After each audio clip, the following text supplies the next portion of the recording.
বর্তমান সময়ে নতুন তুমুল জনপ্রিয় জুটি জোবান আহমেদ ও মালাইকা চৌধুরী। দিন দিন বাংলা নাটকের জনপ্রিয়তা বেড়েই চলেছে। সে ধারাবাহিকতায় আবারও নতুন নাটক নিয়ে হাজির হয়েছেন জনপ্রিয় জুটি। নাটকটির নাম সন্ধিক্ষণ। এই নাটকটিতে অভিনয় করেছেন বর্তমান সময়ের আলোচিত অভিনেতা জোবান এবং আলোচিত অভিনেত্রী মেহজাবিন চৌধুরীর ছোট বোন মালাইকা চৌধুরী।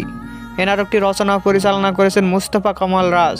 নাটকটি খুব শীঘ্রই সিনেমাওয়ালার ইউটিউব চ্যানেলে প্রকাশিত হবে। আপনারা দেখতে চাইলে অবশ্যই সিনেমাওয়ালা ইউটিউব চ্যানেলে চোখ রাখুন এবং নিয়মিত নতুন নতুন নাটকের আপডেট পেতে হলে অবশ্যই চ্যানেলটিকে সাবস্ক্রাইব করে রাখুন। পরবর্তী ভিডিওর জন্য অপেক্ষা করুন।